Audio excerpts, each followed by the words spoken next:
Bienvenidos a Átomos y Bits. ¿Os gustan los caballos? Sí, porque podemos decir aquello de que estamos a caballo entre un lugar y otro. Bueno, pues estamos a caballo entre el mes de julio y el mes de agosto. Quería decirlo, hombre, ya sé que es un tópico lo de estar a caballo, pero en algún momento había que decirlo. Sí, señor, ahí estamos, saltando casi de un mesecillo al otro del verano. Nuestro Átomos y Bits de esta semana está dispuesto a volver a escudriñar en los misterios que nos ofrece la ciencia, bueno, los que nos descubre, más bien, nos los ofrece el universo y la ciencia nos ayuda a descubrirlos en este programa que comienza ya mismo con Esteban Novillo en la realización técnica, con José Manuel Nieves contando esos misterios y desentrañándolos y con Pedro Pablo Maya aquí oyendo asombrado. José Manuel, bienvenido, una semana más, ¿cómo estamos? Bien hallado, Pedro Pablo, muy bien. Hoy vamos a hablar de inmortales, como el que les habla. Vamos a hablar de inmortales porque hay una investigación que ha permitido estudiar no un ser inmortal, sino un tejido inmortal, que tiene más gracia todavía. Efectivamente, es una cosa alucinante. O sea, que haya criaturas inmortales ya es bastante alucinante. No sabemos, por ejemplo, que hay ciertos gusanos o las medusas, por ejemplo, hay varias especies de medusas que hacen una cosa muy curiosa. Pues las medusas al principio son pólipos, ¿vale? Que van creciendo, se desarrollan y viven su vida. Bueno, pues cuando se vuelven muy viejas, que ya están cerca de la muerte, o cuando tienen una enfermedad o un trauma que las lleva cerca de la muerte, tienen la extraordinaria capacidad de revertir esa madurez que tienen sus células y volver al estado de pólipo para vivir otra vida, y luego otra, y otra, y otra. Estos son seres virtualmente inmortales. Pero no estamos hablando de eso. Estamos hablando de un fragmento de tejido separado de un organismo, separado de un animal. Es decir, como la cola de una lagartija, pero no es una lagartija, claro, porque o sea, ¿qué pasa cuando a una lagartija se le corta la cola? Pues que la cola se pudre. Después la lagartija puede regenerar una cola nueva, pero la cola suelta no puede regenerar una lagartija, No. que sepamos. ¿Vale? Entonces, en la naturaleza, cualquier fragmento de tejido que separemos de su organismo al que pertenece, pues está condenado a descomponerse en poco tiempo. Es decir, sin el soporte vital de un sistema circulatorio, un sistema nervioso, un sistema digestivo que lo alimente, pues las células de esa parte separada pues se mueren, se pudren, y así ha sido siempre, y menos en la ciencia ficción, que tenemos la mano esta de la familia Adams, que la llaman la cosa, pues menos en la ciencia ficción, todos se desaparecen. Pero eso acaba de cambiar. Eso acaba de cambiar porque, por casualidad, casi como pasan a veces estas cosas, un equipo de investigadores se ha encontrado con un trozo de tejido previamente separado, amputado de un organismo vivo, que es un tipo de pepino de mar, que ya te lo digo, y resulta que ese tejido, después de semanas de estar separado y contra todo pronóstico, estaba perfectamente sano, perfectamente entero, seguía vivo, seguía reproduciendo células y seguía, lo más asombroso, alimentándose sin tener ningún tipo de conexión con ningún sistema digestivo ni nada. Como me digas ahora que vivía en una piña debajo del mar, ese tejido, ya me dejas en el sitio. No, alucinante. O sea, es como si esos pedazos amputados se mantuvieran vivos como si fueran una especie de zombies, ¿no? Sí. Autónomos completamente. Bueno, esto es una universidad canadiense los que lo han hecho, ¿no? Y acaba de publicarse en Science el estudio. Claro, tiene unas implicaciones este hallazgo que vamos, es un campo, o sea, puertas totalmente nuevas a la biomedicina, ¿no? Sí. Bueno, te decía que el animal protagonista de esto es un tipo de pepino de mar que se llama Psolus fabrici, ¿vale? Que vive en el Atlántico Norte. De este ya se utiliza en laboratorios porque tiene, o sea, ya lo conocen los científicos, porque tiene un sistema de recuperación enorme, ¿no? Tiene un sistema que es capaz de regeneración de extremidades que es formidable, ¿no? Pero claro, lo que no sabían es que incluso los trozos amputados son capaces de vivir por su cuenta. ¿Y cómo se dieron cuenta? Pues se dieron cuenta pues porque en algunos de los experimentos que estaban dejaron como desechados y aparte en un tanque que ya no utilizaban, pues algún fragmento de este animal, ¿no? Y no le prestaron atención hasta que volvieron a necesitar el tanque, cosa que sucedió varias semanas después. ¿Y qué se encontraron? Bueno, pues se encontraron que contra todo pronóstico, esos tejidos desechados de la pata de un pepino, de uno de estos pepinos de mar, no se habían descompuesto tras varias semanas de estar totalmente aislados. Al contrario, la carne parecía estar creciendo, ¿no? Claro, esto les hizo cambiar por completo el rumbo de su trabajo, ¿no? Porque empezaron a ver eh, eh, por qué esto sucedía, con lo cual empezaron a hacer experimentos para intentar averiguar la razón de que esto fuera así. O sea, primero extrajeron partes de las patas, del cuerpo y de los tentáculos de 3 individuos de estos pepinos de mar y los pusieron en recipientes con agua de mar en flujo, que estaba en constante flujo. Vale, estos bichos no tienen boca ni sistema digestivo. Bueno, pues es imposible que estos tejidos sueltos se alimenten, por lo menos no de la forma tradicional. Bueno, pues a pesar de eso, los investigadores hallaron evidencias claras de que las células estaban diversificando, estaban reorganizándose e incluso tenían actividad inmunológica, se estaban alimentando. Y habían desarrollado una estrategia para sobrevivir que no les hacía depender de un sistema digestivo, sino que absorbían directamente los aminoácidos del agua marina. Claro, o sea, La célula mira, directamente, ¿no? claro, las células directas, mira lo que esto significa, ¿eh?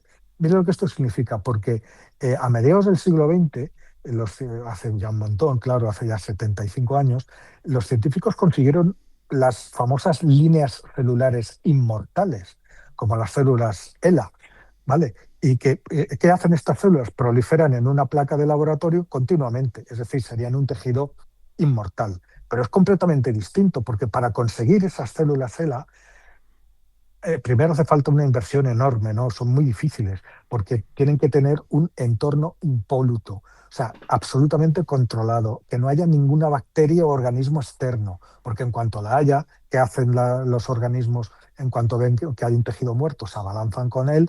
contra él y se lo comen en varios días, ¿no? Sí. Además, esas células aisladas de estos cultivos no sanan sus heridas, no se organizan en tejidos más complejos y, por supuesto, no se mueven, ¿no?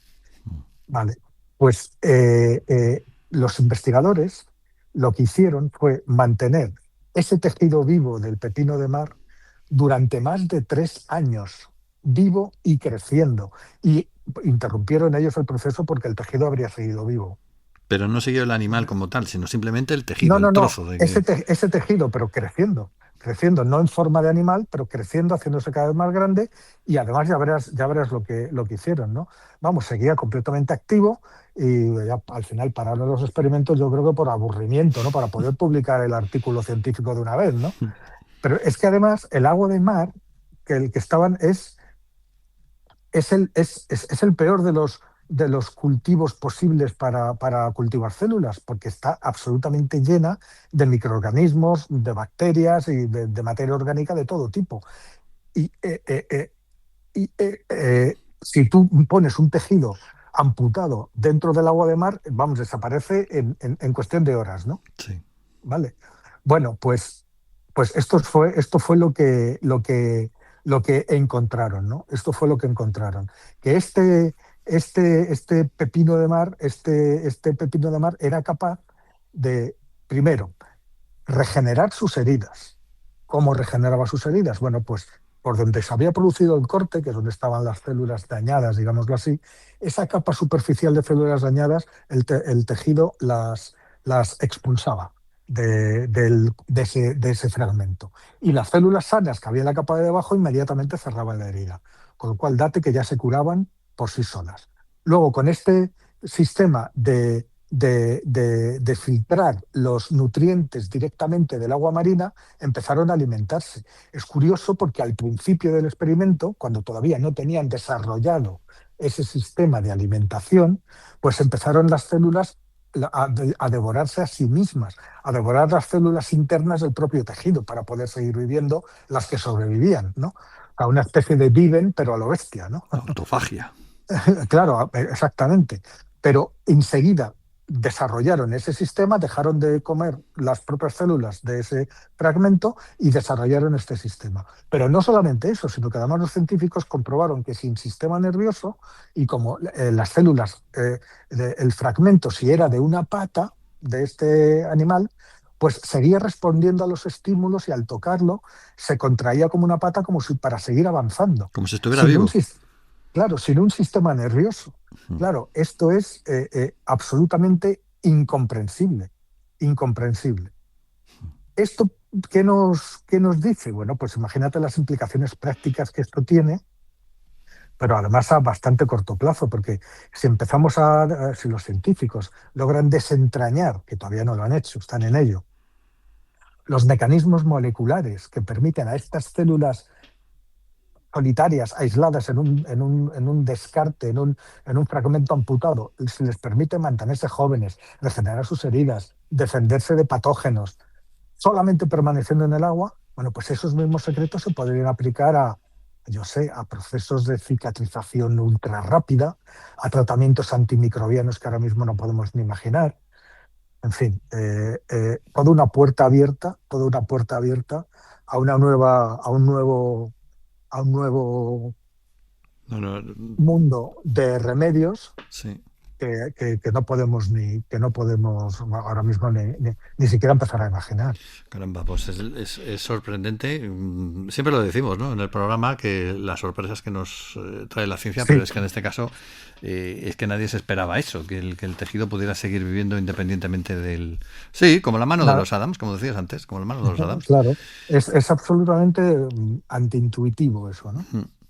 Bueno, tenemos otro tema hoy, nos lleva también al mar, no hablamos ya de pepinos de mar, pero sí hablamos de belugas. Hemos descubierto que son coquetas, les gusta mirarse en el espejo y lo hacen si se encuentran uno, claro. Claro, y lo cual va absolutamente en contra, una vez más, de ese principio, esa idea que siempre hemos tenido de que el ser humano es el único ser sobre el planeta que tiene el don de la autoconciencia, ¿no? Vamos, pues siempre hemos pensado que esa es una frontera que nos separa del resto de los seres vivos, ¿no? Eh, a ver, los animales siempre los hemos considerado como una especie de robots biológicos que solamente reaccionan por instinto, pero que son incapaces de contemplarse a sí mismos, ¿no? por dentro. Y esa creencia, que es fruto de la soberbia, bueno, pues la verdad es que está recibiendo correctivos una y otra vez a base de experimentos científicos. Sí, varios. Y, y uno de los elementos más sencillos para poner en relieve si un animal se reconoce a sí mismo o no es un espejo. Eso que usamos nosotros cada mañana, ¿no? Y hemos visto que hay una serie de animales o sea, con un espejo puedes saber si los animales que se reflejan en él tienen esa chispa de la conciencia y hemos visto que efectivamente lo tienen, ¿no? En fin, la lista de criaturas capaces de superar esa prueba, que te diré como dato curioso, que fue diseñada por un psicólogo que se llama Gordon Gallup en la década de 1970, pues ha ido ampliando la lista y primero sabemos que los chimpancés se reconocen, los bonobos, los orangutanes, los elefantes asiáticos, los pulpos, las urracas, Mm. los delfines, incluso hay un pequeño pez, que es el pez limpiador, que muestra indicios de tener esa facultad, ¿no? El pez limpiador Y también. fíjate, indicios, ¿no? Y hay indicios también, hay una posibilidad realista de que ese tipo de conciencia también exista en animales como reptiles o insectos e incluso moluscos, ¿no? Pero claro, eso hay que ir demostrando casi especie por especie. Sí. Y lo que acaban de demostrar ahora es que una especie se acaba de sumar a esa lista oficial, que es la beluga, un cetáceo, ¿no? Mm. A ver, esta, Cetáceo mm, blanco. claro, la beluga ya sabemos que ha dado ya bastantes muestras de tener unas capacidades mentales fuera de lo común, ¿no? O sea, esta es una investigación, fíjate, que ha estado latente durante 2 décadas, antes de ser totalmente analizada y estructurada, ¿no? Y fue llevada a cabo por un equipo de científicos de la Universidad de Columbia y estudiaron durante muchos años a un grupo de 4 belugas en un acuario de Nueva York, ¿no? Vale, pues durante todos los experimentos que hicieron, entre ellos instalaron un espejo de plexiglas en una de las ventanas del tanque, ¿no? Y lo iban alternando con un panel de control transparente, aunque ligeramente reflectante, pues debido a la luz, ¿no? Vale. Y los experimentos se dividen en fases. Durante la primera fase, que duraban unas 2 horas diarias, y se hacían antes de que el acuario abriera al público, lógicamente, pues 2 de las 4 belugas mostraron un interés abrumador. Es decir, pasaron pues significativamente muchísimo más tiempo junto al espejo verdadero que frente al panel de control. Y el número de aproximaciones voluntarias a ese espejo también se disparó. O sea, pasaban pues con el plexiglas no reflectante de control, pues pasaban una decena de veces, ¿no? En ese periodo de tiempo. Bueno, pues más de 100 veces pasaban cuando se trataba del cristal reflectante, ¿no? Sí. Pero lo más alucinante fue el comportamiento. De hecho, lo que vieron los investigadores es que estas belugas atravesaban todas las fases clásicas de la autoconciencia visual. Es decir, tras una breve inspección inicial, pasan rápidamente a lo que los científicos llaman comportamiento de prueba de contingencia. Es decir, hacer movimientos raros, repetitivos, inusuales, para comprobar si la imagen del espejo te está imitando o no. O sea, eso es el milagro de reconocerse a sí mismo. Es lo mismo que Sí. hacemos los humanos cuando pasas por delante de una tele en un escaparate de que venden televisores o de cámaras de seguridad Sí. en una gran superficie. Pues mueves los brazos, haces muecas, solamente para confirmar que el que aparece en la pantalla que somos nosotros, ¿no?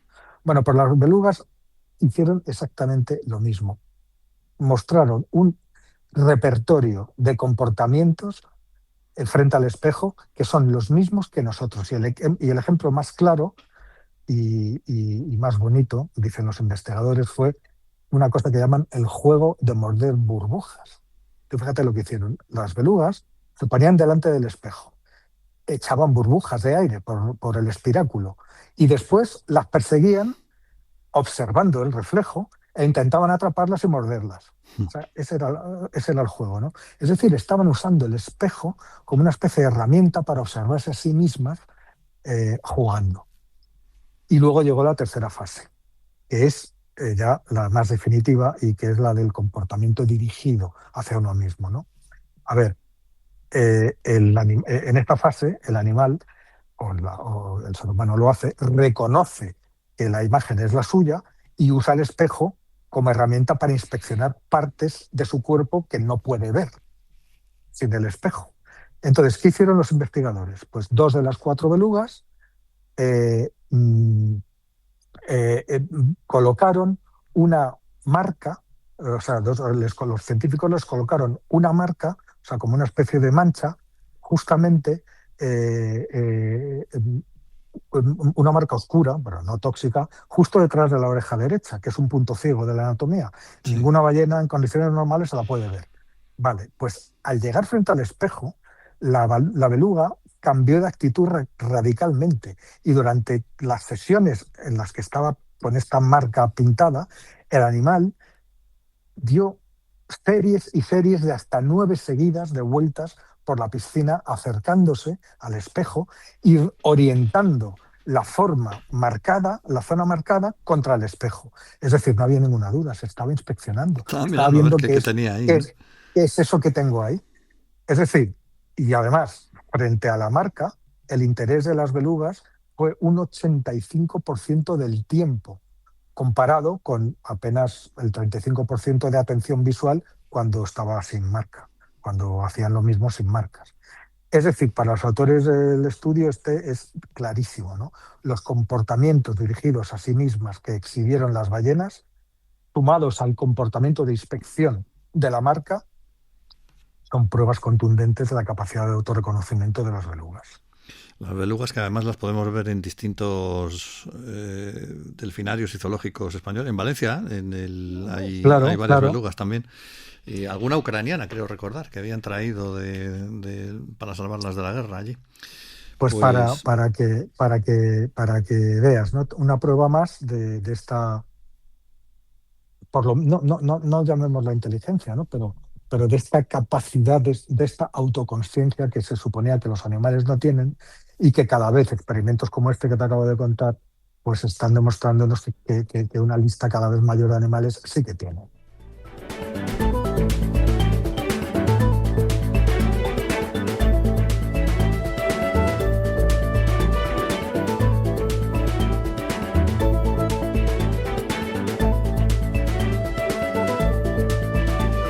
es el momento de nuestra sección tecnológica. Hemos hablado de animales, de tejidos animales, de animales con conciencia, y tenemos que hablar ahora de ellos, los que aspiran a sucedernos en el control del planeta, los robots. Tenemos que hablar en tecnología de robots porque, claro, ya hay tantos, empieza a haber tantos, que China ya ha planteado algo que tiene toda su lógica, que es pues facilitarles una identificación, una especie de DNI, ¿no? Para manejarlos, saber quiénes son, Sí, dónde están y cómo controlarlos. increíble, sí, sí, señor. O sea, es que los robots han llegado para quedarse. Y vamos, no hay ningún género de dudas de que China es el país que más está apostando por los robots humanoides, estoy hablando, ¿no? Porque Sí, robots no humanoides tenemos todos, ¿no? Bueno, son los que hay en las fábricas, o sea, el robot de cualquier... cocina. Sí, los robots de cocina, hay muchos, ¿no? Hay muchos tipos, incluso ahora ya con inteligencia, ¿no?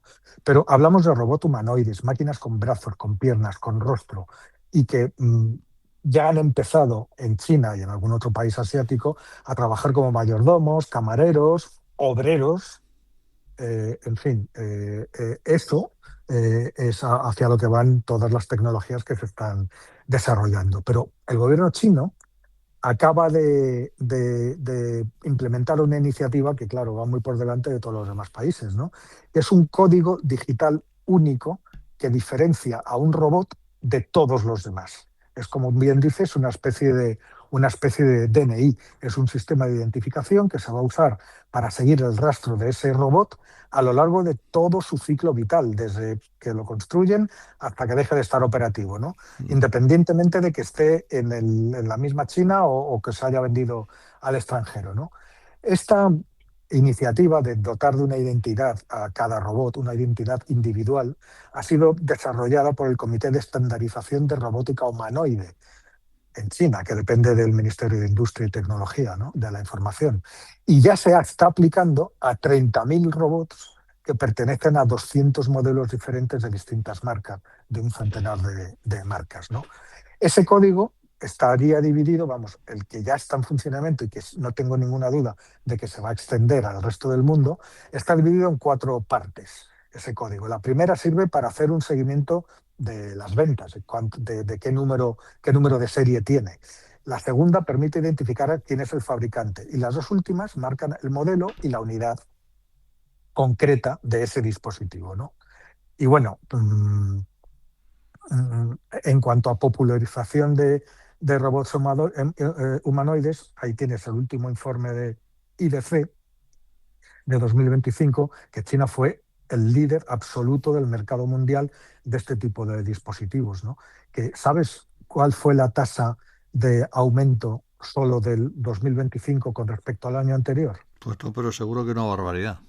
Un 508%. Un 508%, pero ya te digo, una barbaridad. Mayor de ventas de robots en 2025 que en el año anterior, con una cantidad de envíos totales que fueron unos 18.000 robots, que no está mal, ¿no? No está mal, ¿no? ¿Y qué van a hacer con tantos robots?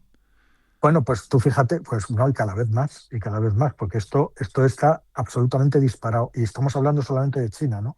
Porque la mayoría del resto de fabricantes tienen envíos que como mucho no llegan a los 5.000 robots anuales. Chinos también, ¿eh? Sí. Chinos también. Pero claro, aquí China no deja de desarrollarse, ¿no? Vamos a ver, estamos viendo la invasión de los coches de marcas chinas, los coches eléctricos, ¿no? Sí. Pues dentro de nada vamos a empezar a ver la invasión de los robots chinos, ¿no? No en vano, tú fíjate que en abril, hace apenas un mes, un robot humanoide chino logró terminar la media maratón de Pekín más rápido que cualquier humano de los que competían. Bueno, Y a ver, sí. batió el récord mundial por 7 minutos. Pero eso no tiene mérito, es un robot, claro, no se cansa. Sí, pero a ver, es que los robots hasta hace nada, no solo, o sea, correr es un ejercicio muy complejo que requiere una coordinación enorme, y los robots iban como arrastrando los pies poquito a poco, solamente hace 2 o 3 años. Esto O sea, me los hace robots, los temer cada robots, vez más a Terminator, ¿eh? claro, los robots no podían subir escaleras. Era el mayor, a ver, hasta hace nada de tiempo, los dos mayores desafíos de los robots, ¿sabes cuáles eran? No poder subir escaleras y no poder abrir una cerradura con una llave. No sabían abrir la puerta. Porque era un mecanismo para el cual necesitas la habilidad de los dedos. Porque, claro, tú coger una llave, ensartarla justo en la cerradura, girar con tus... Tú lo haces sin darte cuenta, Sí. pero eso implica una serie de movimientos que una máquina tienes que programarla para que lo sepa hacer con soltura. Bueno, pues no, ahora ya se puede. Y correr, por supuesto, era una cosa impensable hasta hace nada. Bueno, pues ahora no solo corren, sino que te ganan una carrera. Bueno, vimos Y han par- ese espectáculo del nuevo año chino, que hacían unos ejercicios de artes marciales que y decías, bailes madre y mía. piruetas. Sí, sí, sí, exactamente, exacta. En Pekín han probado ya con robots policías que acompañan a las patrullas humanas. Por ahora no es con intenciones coercitivas, sino con intenciones informativas a la ciudadanía. No me Pero digan más, lo que les han quiere, llamado Robocops. no sé cómo les han llamado, pero tú ves una patrulla de 2 agentes que va acompañado por un robot humanoide que camina a su lado. Madre Y mía. los transeúntes, se trata de ir acostumbrando a los ciudadanos de la presencia de robots, y por eso te digo que nos llevan muchísima ventaja. En China y en Japón también, y en Corea, pero en China más que en ningún sitio, hay robots ya atendiendo a ancianos, Mm. dándoles compañía, haciéndoles compañía a los ancianos, no solamente atendiéndoles en sus cosas físicas, sino en sus cosas psíquicas, psicológicas, brindándoles compañía, pues la soledad de esa persona anciana que se queda sola, que nadie va a verla. Aquí tenemos esos casos dramáticos de encuentran un cadáver de un anciano que murió en su casa y lleva Sí, 2 años ahí y nadie se había dado cuenta ni siquiera de que estaba, ¿no? O sea, qué cosa más cruel y más terrible, ¿no? sí. Pues bueno, pues este tipo de cosas ya las están intentando, ya las están solucionando con robots. Por no hablar del increíble mercado de los robots sexuales. Bueno, eso Que también. eso es para dar de comer aparte, ¿no? Pero también es un mercado absolutamente incipiente y absolutamente en desarrollo, ¿no? ¿Y eso está en marcha ya? ¿Están vendiéndolos o qué? Absolutamente, absolutamente. Madre mía, ¿cómo está la cosa? ¿Cómo está la cosa? Bueno, pues nada, De hecho, fíjate que sí. creo que leí hace relativamente poco el caso de un cliente de estos robots sexuales que se había casado con la robot que había comprado. Había llegado a Madre. contraer matrimonio con este robot. ¿Qué te iba a decir? De los cacharritos que te dan las marcas no te han dado uno, ¿no? Para probarlo, a ver, ¿con qué? Todavía no, pero cuando me lo den le pondría que me haga cafés y poco más. Claro, claro, efectivamente. No, no esperaba menos de un caballero. Bueno, pues vamos a dejarlo aquí en nuestro programa, en nuestro Estoy Átomos y viendo que Bits. piensas en cosas peores, pero no, No, yo no, soy, yo yo soy no, que casco y preparar un puro. cóctel, que preparar un cóctel. Estaba pensando, Sí, no un café, un cóctel. un cóctel, sí. Claro, Ahora lo llamamos así. un Bloody Mary, una cosa de esas. O Muy vodka bien, con hielo. Que se nos acaba el tiempo, así que nos vamos. muy bien. Que gracias por habernos acompañado esta semana también, y que Átomos y Bits está aquí, pues eso, cada 7 días, para contaros la ciencia, la tecnología, todo lo bueno que hay y lo menos bueno, porque hay de todo en el mundo mundial. Aquí estaremos. José Manuel Nieves nos lo ha contado, con Esteban Novillo en la realización técnica. Saludos de Pedro Paloma y volvemos en una semana más. Hasta entonces.